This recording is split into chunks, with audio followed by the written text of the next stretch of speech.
Time once again for the BKL Nightly Roundtable. Thad Brown, Josh Reed, Carl Jones, Bills and the Texans. Look, we all know about this Houston defense, and if you don't, you're going to find out this week. But for you guys, what part of this defense is the scariest? Well, first off, the Houston Texans are on national TV way more than anybody Agreed. would probably like. And so I've had a chance to watch them the couple of times the Bills haven't been on national television. Two things stand out. Their offense stinks, and their defense is outstanding. And one of the things that's the scariest part of it, they are physical. They just fly around the field. There are a couple of teams around the NFL, the Texans being one of them. Detroit Lions are another one that you just watch, and it almost jumps through the screen how hard they are hitting guys. Had a chance to talk to a couple different players about how physical this Texans defense is, including fullback Reggie Gilliam, who might be one of the most physical players on the Bills team. And he said, oh, they like to get after it. They're DNs, and I believe they get things started up there. Daniil Hunter and Will Anderson, those two guys make that defense go. Listen, Derek Stingley is probably a top 2 cornerback on planet Earth. He's awesome. The cornerbacks, the secondary is great. But that defense is elite because they have 2 alphas on the outside. Will Anderson's great. I think Daniil Hunter actually has more sacks this season. Those two go. That defense goes as far as the defensive ends will take. That was going to be my answer until you brought up the national TV thing, because I sat there and watched that Houston-Seattle game way too long 100%. for fantasy football implications. The thing that scares me the most is the relentlessness. You think about that game by itself. You knew in the middle of the third quarter who was winning that game, and it wasn't going to be Houston. It didn't matter. That defense kept coming, kept forcing turnovers, kept Houston in that game. They will not quit. They will not give up. They don't care who their quarterback and what their offense is doing. They will be a pain in the neck for 60 full minutes. Speaking of a pain in the neck, maybe not a fair segue, but it works. Keon Coleman is certainly a question mark to play this week. Whether or not he plays this week or the next or whenever, the Bills' offense with Keon Coleman has been questionable at best. For one game without him, that passing game looked darn good.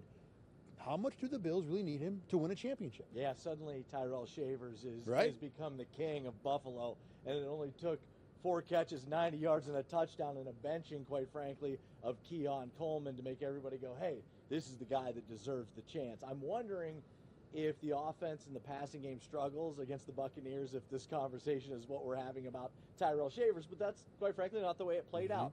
Keon sits down, passing game improves. Gabe Davis is on the field. Gabe Davis makes a few plays. Keon has a long way to go. There's a lot of room for improvement, not only on the field, but maturity-wise. And we heard that after the game when we talked to him in the tunnel. Quite frankly, I didn't think he was remorseful enough. You know, he had a chance to stand there in front of all those cameras and say, I let the entire team down. I let Josh Allen down. We shouldn't be standing here talking about me. We should be standing here talking about the win over the Buccaneers. And he didn't. He said, I got to be better. And he said it 50 times. You got to see more, not only from him on the field, but off of the field. He's got a long way to go to earn the trust back of 17. Look, we can talk about earning the trust back of Sean McDermott, and that's important. But if he didn't have the trust of Josh Allen, none of it matters, because you know who does have the trust of Josh Allen? Gabe Davis. And guess what? So does Tyrell Shavers. And that trust goes a long ways, especially when the passing game has been struggling.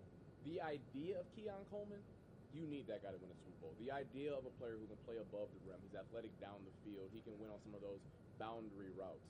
The problem is we haven't seen that idea come to fruition but maybe 2 or 3 times in his career in Buffalo. So from the product that we've seen from him, let's say 25, 30 games, that player isn't going to determine whether you win a Super Bowl or not.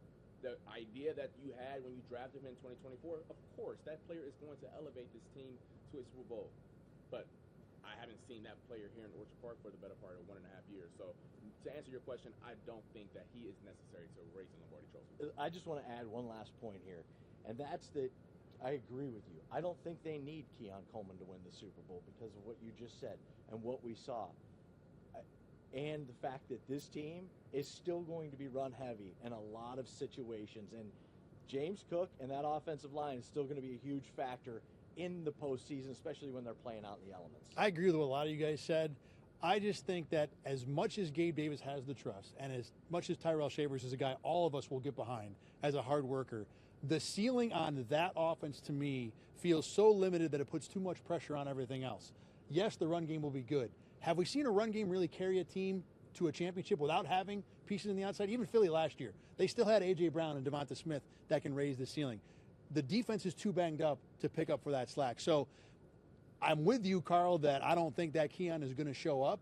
But if the Bills want to win a championship, I need to think they need to find at least some better version of him. Final question. Max Hairston and Trey White have been basically splitting snaps the last few weeks. At some point, do we need to see, or do the Bills need Max Hairston to take over that spot, or can they live this way for a long time? If it ain't broke, don't fix it. That's where I stand on it. I just think that it's worked so well so far. Now, look, 2026 and beyond, that spot is going to be Max Hairston's. And quite frankly, the Bills hope that it's his spot for a decade. But right now, the way they're living and the way they're playing and the way they've been able to mix and match those two, it's worked. And I think it's taken a little bit off of Max's plate. Playbook-wise, probably even physically, mentally, giving him breaks, giving him a chance to kind of decompress on the sideline, take a series off, watch what Trey White's seeing, talk to Trey White when Trey White comes out of the game, because Trey White's not playing. How much intel can he really give you if he's not out on the field, matched up across from a wide receiver? He's out on the field, he comes off, and all of a sudden Max can go, hey, what'd you see on that? And Trey can give him an up-close, one-on-one personal kind of input on that. We talk about it with offenses all the time that, hey, a lot of teams are going to take away your fastball. You got to play left-handed sometimes. The same things works with defenses, though. And once you get to that time of year, offensive coordinators are going to find the wink leak on the field. We saw it last year in that Chiefs game where DeMar Hamlin and Kyrie Elam were getting peppered up and down the field. And I think once you get to the games that matter, where everyone is diving in the film, they have 18 weeks of opportunity to see the weaknesses on your team. That's why I would want 31 out there as opposed to Trey White, because once we get to that time of year, the limitations that Trey White will put on your defense is going to hurt once you get to Andy Reid with 20 weeks of film. It will hurt once we get to Shane Steichen of 20 weeks of film. Lamar Jackson. So, that's why I want the high ceiling this time of year, because in November, sure, I don't care about, the floor can get you through a lot of these games. I'm trying to win a Lombardi trophy, and we need our best players out there. I'm kind of with Josh on this, that I like what they're doing right now. And honestly, I feel like that we're having the same conversation we just had about Keon, but me and you are on the opposite sides now, where I'm okay with what they currently are doing. I do like the idea of having both guys out there to go to, that you're not relying on Max at this point in his career. But you're probably right. At some point, the Bills are going to have to find that ceiling with Max Hairston. The thing is, I think with Trey, I think he's playing just well enough to where I can wait for Max Hairston to absolutely make it clear that he deserves to be out there full time before I just throw him out to the wolves. All right, that's going to do it for this edition of BKL Nightly Roundtable. For Carl and Josh, I'm Thad.